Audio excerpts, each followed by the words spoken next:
سامعین کرام، آج کی جو اجتماع ہے عید الفطر کی اجتماع اسلامی تاریخ کے اعتبار سے بہت زیادہ اہمیت کا حامل ہے، اور اللہ کا فضل و کرم ہے کہ اللہ رب العزت نے ہم سب کو رمضان المبارک کے مہینوں کی توفیق عطا فرمائی، رمضان المبارک کے مہینے کی روزوں کی توفیق عطا فرمائی۔ سامعین وقار، اللہ رب العزت فرماتا ہے یرید اللہ بکم اليسر ولا یرید بکم العسر، اللہ ارادہ فرماتا ہے اپنے بندوں پہ یسر آسانی کا، ولا یرید بکم العسر، اور اللہ رب العزت اپنے بندوں پہ سختی کا ارادہ نہیں فرماتا۔ فرمایا وَلِتُكْمِلُوا الْعِدَّةَ وَلِتُكَبِّرُوا اللَّهَ عَلَى مَا هَدَاكُمْ، وَلِتُكْمِلُوا الْعِدَّةَ، تاکہ تم رمضان المبارک کی مہینے کی گنتی مکمل کرو، 29 روزے یا 30 روزے۔ وَلِتُكَبِّرُوا اللَّهَ عَلَى مَا هَدَاكُمْ، پھر اللہ تبارک و تعالی کی بڑائی بیان کرو، کس چیز کے اوپر؟ عَلَى مَا هَدَاكُمْ، اس چیز کے اوپر کہ اللہ نے ہمیں ہدایت دی۔ سامعین وقار، دنیا کے اندر ہم رہتی ہوئی ہر بندہ چاہتے ہیں کہ میں مالدار ہو جاؤں، دولت چاہتے ہیں، منصب چاہتے ہیں، بادشاہت، لیکن یاد رکھنا چاہیے ان تمام چیزوں کے ساتھ اگر ہدایت نہ ہو، اب دیکھیے فرعون، وہ دنیا کے ایک بادشاہ گزرے ہیں، لیکن انہوں نے خدائی کا دعویٰ کیا، فقال انا ربکم الاعلی، نعوذ باللہ من ذالک، کہ میں سب سے بڑا خدا ہوں۔ کیوں خدائی کا دعویٰ کیا؟ ان کو اللہ نے بادشاہت تو عطا کی، لیکن ان کے پاس ہدایت نہیں تھی۔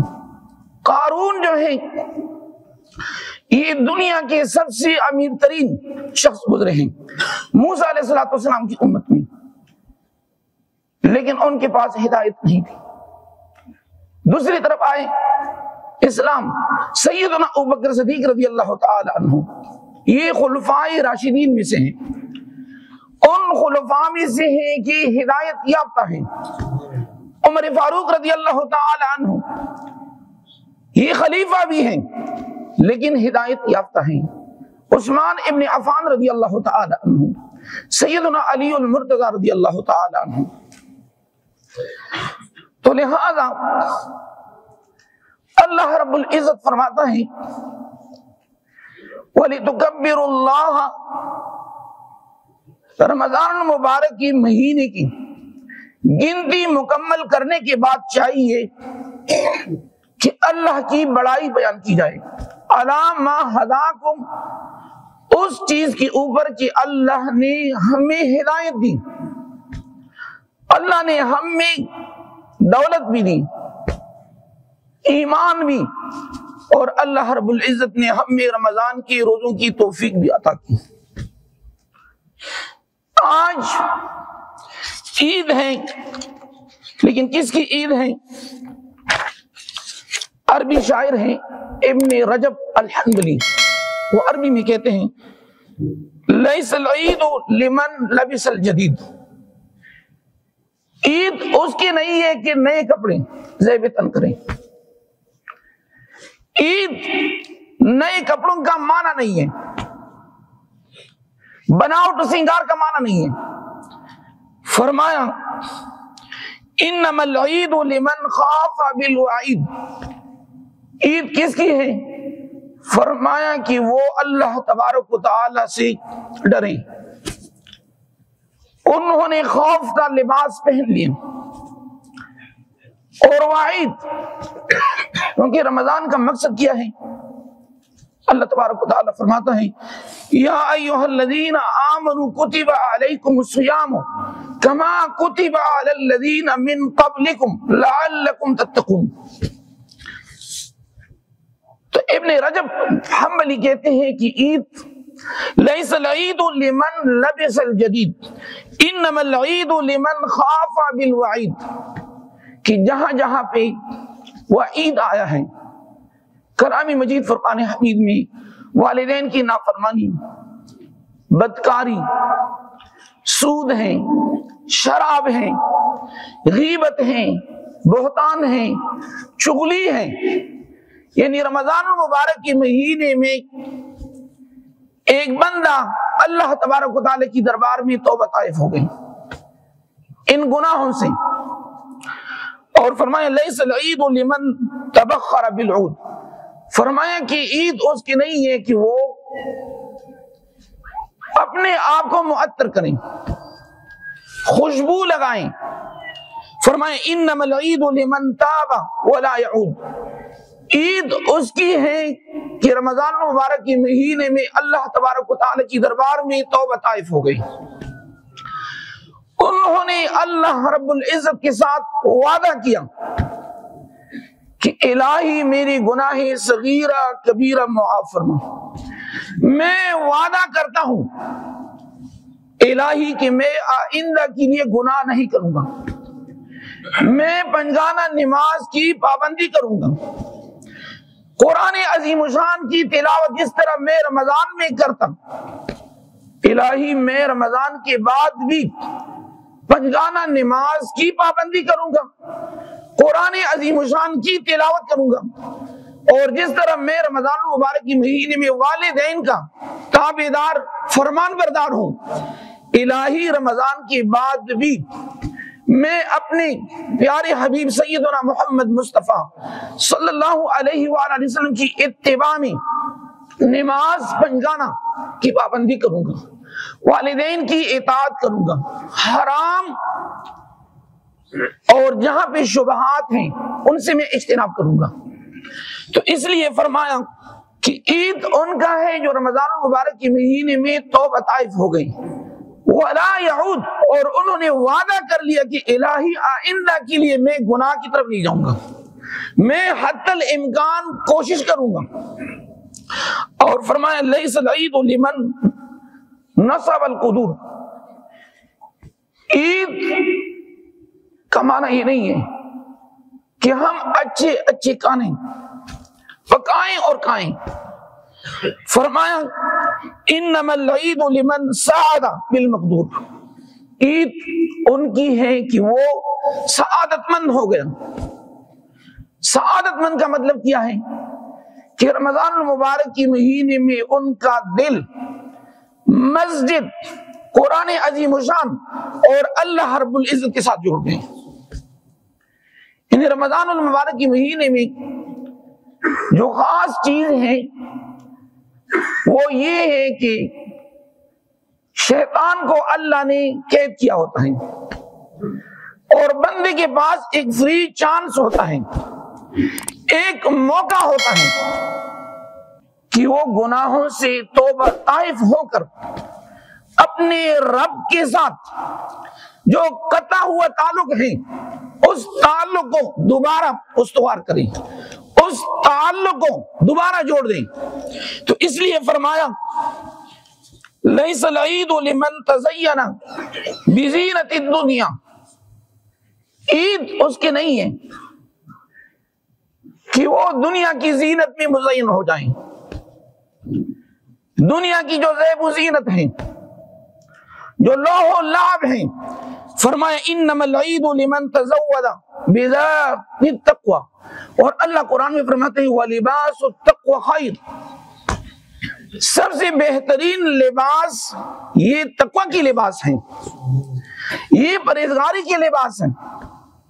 تو اللہ تبارک و تعالی ہم سب کو متقین میں شمار فرمائیں۔ سامعین وقار، آج عید کس کی ہے؟ عید اس کی ہے کہ جنہوں نے رمضان المبارک کی 29 مہینوں کا اہتمام کیا، اور ہم میں سے بہت سارے ایسے لوگ بھی ہوں گے کہ رمضان المبارک کے مہینے کے روزوں کا انہوں نے اہتمام نہ کیا ہوگا، انہوں نے غفلت کی ہوگی، تو ان کی عید نہیں ہے۔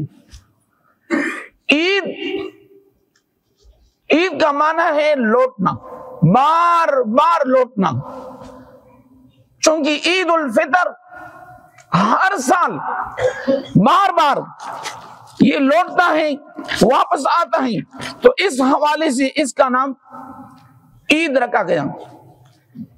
لیکن عید کے دن کتنے نماز ہوتی ہیں؟ آپ لوگوں سے سوال ہے۔ عام دنوں میں 5 نمازیں ہوتی ہیں۔ کتنے نمازیں ہوتی ہیں؟ لیکن عید کے دن اللہ تبارک و تعالی نے ہمارے لیے 6 نمازوں کا اہتمام فرمایا ہے۔ یعنی آج ہم عید الفطر کی اجتماعی عید الفطر کی نماز ادا کریں گے۔ نماز کیا ہے؟ یہ ذرا حدیث قدسی میں ہے۔ سرکار دو عالم صلی اللہ علیہ وآلہ وسلم نے فرمایا کہ اخلاص کیا ہے؟ ان تعبد اللہ کأنک تراہ۔ جس وقت آپ نیت کر لیں، نیت کا ارادہ کریں، تو آپ اپنی تصور دل و گمان میں یہ لے کر آئے کہ میں ڈائریکٹ اللہ کو دیکھ رہا ہوں۔ اگر یہ تصور پیدا نہیں ہوتی، فرمایا فَإِنَّهُ يَرَاكَ، رب مجھے دیکھ رہا ہے۔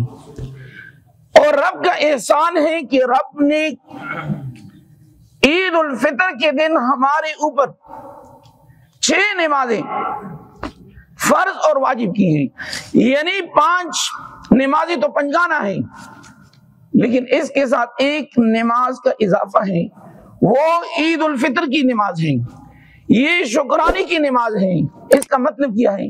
اس کا مطلب یہ ہے کہ جس طرح ہم رمضان المبارک کے مہینے میں ظہر، عصر، مغرب، عشاء اور فجر میں اہتمام کے ساتھ جاتے ہیں، پابندی کے ساتھ نماز ادا کرتے ہیں، عید الفطر کے دن اسی روٹین کو ہم نے بحال رکھنا ہے۔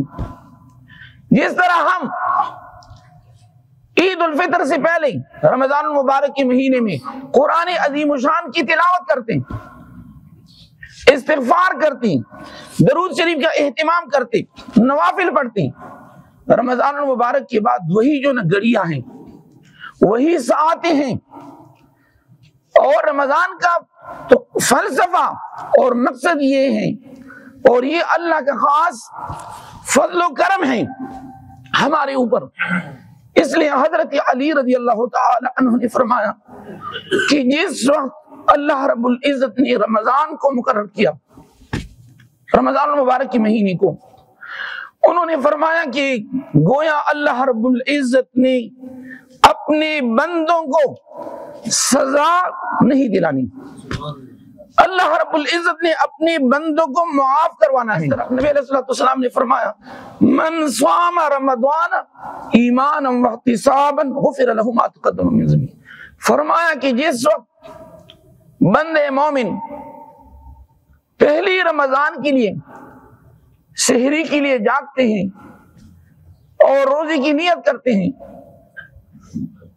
وَبِصَوْمِ غَدٍ نَوَيْتُ مِنْ شَهْرِ رَمَضَانَ، اللہ رب العزت فرشتوں کو حکم صادر فرماتا ہے کہ میری بندی کی تمام گناہوں کو معاف فرما،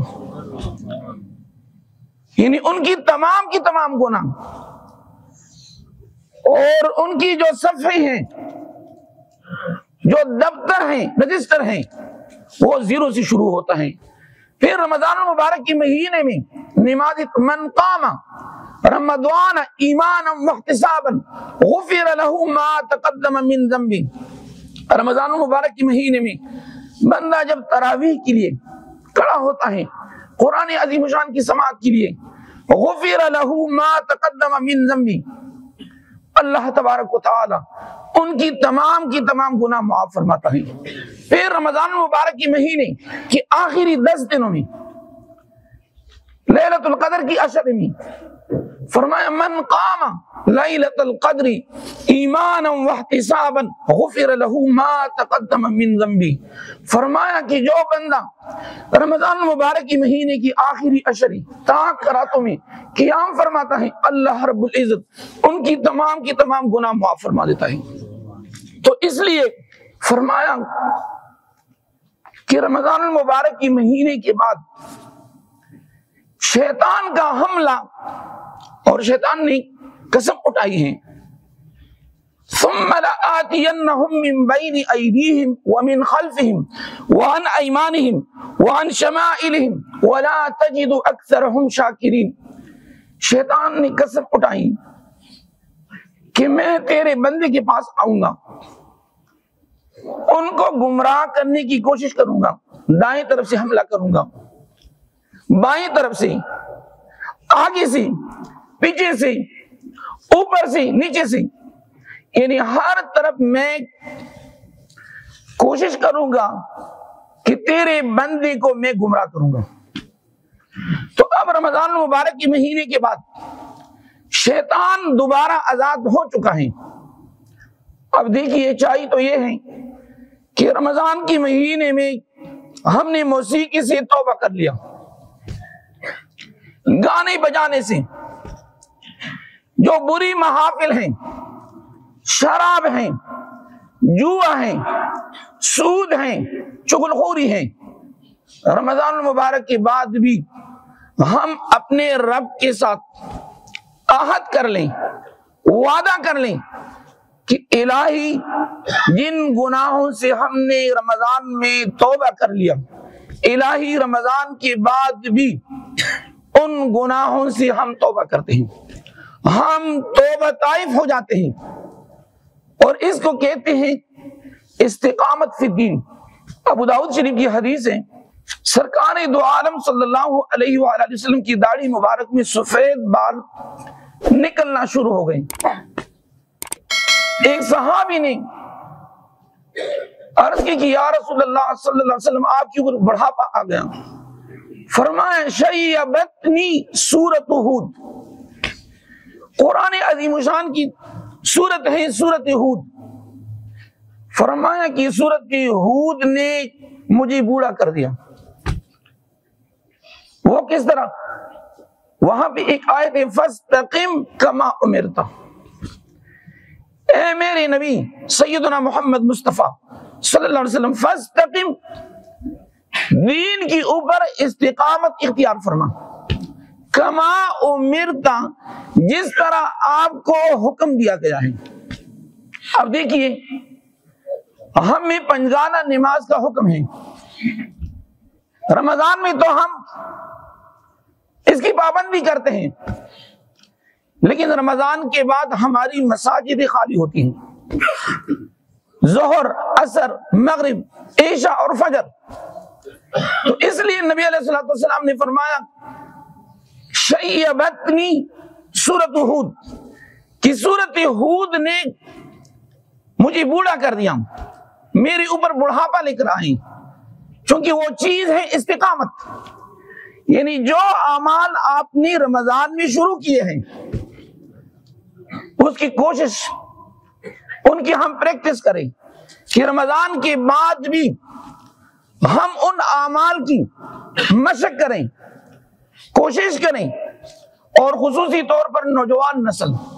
اس لیے نبی علیہ الصلوۃ والسلام نے فرمایا کہ اگر تمہارے ہاتھوں سے ایک بندے کو ہدایت مل جائے، حضور علیہ الصلوۃ والسلام نے فرمایا کہ مجھے پسند ہے اس سے کہ احد کی پہاڑ سونا ہو جائیں، احد کی پہاڑ سونا ہو جائیں، اور پھر احد کی پہاڑ کو اللہ کی راہ میں خرچ کیا جائے۔ فرمایا کہ مجھے اس سے یہ بہتر ہے کہ آپ کے ہاتھوں سے اللہ تبارک و تعالی کسی بندے کو ہدایت عطا فرمائیں، اور ہدایت جو ہے وہ سب سے بڑی چیز ہے۔ ہم ہر نماز میں کہتے ہیں اہدنا الصراط المستقیم صراط الذین انعمت علیہم، الہی ہمیں ان ان لوگوں کے راستے پہ چلا جن کے اوپر تو نے انعام کیا ہے۔ جو انعام یافتہ لوگ ہیں وہ کون ہیں؟ من النبیین والصدیقین والشہداء والصالحین، وہ انبیاء کرام ہیں، شہداء ہیں، صالحین ہیں۔ سامعین وقار، بہت سارے لوگ ہیں، گھر ہیں، وہاں پر ناچاکی ہیں، اختلاف ہیں، تو کوشش کیا کریں عید الفطر کے دن جس طرح ہم عام گناہوں سے توبہ طائف ہوتے ہیں، آج کے دن بھی کوشش کریں کہ جن حضرات کے ساتھ ہمارے اختلاف ہیں، بائیکاٹ ہیں، آج ہم یہ عہد کرنے کی یا الہ العالمین ہم نے اپنے بھائیوں کے ساتھ صلح کرانا ہے، ہم اختلاف نہیں کریں گے۔ یاد رکھنا چاہیے امتی مسلمہ 57 ممالک ہیں، 57 ممالک میں جو بنیادی چیز ہے وہ یہ ہے کہ سب میں اختلاف ہے، اتفاق نہیں ہے، اور یہی وجہ ہے اہل غزہ فلسطین کی مسلمان معصوم بچے وہ شہید ہو رہے ہیں، ہماری جو مائیں ہیں، بہنیں ہیں، وہ وہاں پر ان کا کوئی پرسان حال نہیں ہے، یعنی 57 ممالک کے ہوتے ہوئے۔ تو اس حوالے سے میں دعا گو ہوں کہ اللہ رب العزت امتی مسلمہ اور خصوصی طور پر ہر ملک کی جو مسلمان ہیں، اللہ تبارک و تعالی انہیں اتفاق و اتحاد کی مال سے مالا مال فرمائیں۔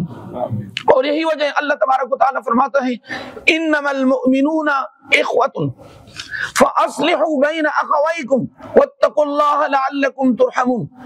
فرمایا کہ مومن جو ہے یہ آپس میں بہن بھائی ہیں، اور اس کی جو منظر ہے خانہ کعبہ حج اور عمرہ کی، حج اور عمرہ میں جب لوگ جاتے ہیں وہاں پر طواف کرتے ہیں، صفا مروہ سعی کرتے ہیں، وہاں پر بی بی حوا رضی اللہ تعالی عنہ اور آدم علیہ السلام کی اولاد، یعنی حوا اور آدم علیہ السلام کی اولاد، یعنی ایک باپ اور ایک ماں کی اولاد۔ تو اس حوالے سے نبی علیہ السلام نے فرمایا کہ جہاں پر یعنی مسلمان جو ہے ایک جسم کی مانند ہے۔ کس طرح ہے؟ مسلمان ایک جسم کی مانند ہے، اگر جسم کی ایک حصے میں تکلیف ہے، فرمایا کہ اس سے تمام جسم بیقرار رہتا ہے۔ لیکن موجودہ وقت میں کیا ہے؟ موجودہ وقت میں فلسطین اور اہل غزہ کے اوپر بربریت ہے، ظلم ہے، لیکن تمام مسلم امہ یہ خاموش تماشائی۔ لیکن اس وقت امتی مسلمہ ہم سب کی کیا ذمہ داری ہے؟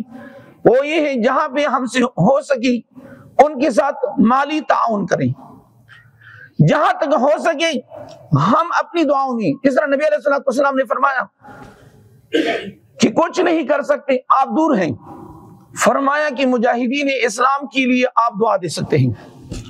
ہر نماز کے بعد اتنا تو آپ کہہ سکتے ہیں کہ الہی اہل فلسطین کے بھائیوں نے یہ کلمہ پڑھا ہے لا الہ الا اللہ محمد رسول اللہ، وہ ہمارے کلمے کے بھائی ہیں۔ الہی اہل غزہ کو یہود و نصارہ کی ظلم سے یا الہ العالمین نجات دلا۔ سامعین وقار، عید الفطر کی اجتماع ہمیں کیا درس دیتا ہے؟ ہمیں یہ درس دیتا ہے کہ رمضان المبارک کے مہینے میں ہم جو کام کرتے، پنجگانہ نماز، قرآن عظیم الشان کی تلاوت، استغفار کرتے، درود شریف پڑھتے، رمضان کے بعد بھی ہم اسی روٹین کو جاری رکھیں، اور یہی رمضان کا آپ دیکھیں نا، اللہ تبارک و تعالی نے یہ فرمایا یا ایھا الذین آمنوا کتب علیکم الصیام کما کتب علی الذین من قبلکم لعلکم تتقون. یہ نہیں فرمایا کہ لعلکم تشکرون کہ تم شکر گزار بنو، نہیں. اللہ نے فرمایا کہ رمضان کا مقصد کیا ہے؟ مقصد یہ ہے لعلکم تتقون. جو اعمال ہم رمضان میں کرتے ہیں، نماز پنجانا ہے، نوافل ہیں، اور اس کے ساتھ ساتھ حرام سے اجتناب. سرکار دو عالم صلی اللہ علیہ وآلہ وسلم نے فرمایا کہ جس پیٹ کے اندر حرام کا ایک لقمہ جائیں 40 دن تک ان کی نماز قبول نہیں ہوتی. اور فرمایا کہ جس اب دیکھیں ایک بدن ہے، ان کا گوشت ہے، ہڈیاں ہیں، وہ حرام کا ہے. تو رمضان سے ہمیں یہ سبق ملتا ہے کہ رمضان کے مہینے میں اگر کسی نے سود کیا ہوگا پہلے اور رمضان میں توبہ طائف ہوں، وہ اپنی روٹین پہ قائم رہیں کہ الہی میں نے آئندہ کے لیے سود نہیں کرنا. ہم میں سے بہت سارے لوگ ہوں گے شراب. علامہ ابن حجر مکی نے فرمایا ہے کہ جو لوگ شراب کی عادی ہوتے ہیں، شراب پیتے ہیں، فرمایا کہ قبر میں ان کی شکل بگڑ جاتی ہے. کس طرح؟ فرمایا خنزیر یا کتے کی طرح ہو جاتا ہے. تو رمضان مبارک کے مہینے میں اگر ہم نے توبہ کیا ہے تو آج ہمارے پاس وقت ہے کہ ہم توبہ طائف ہو جائیں.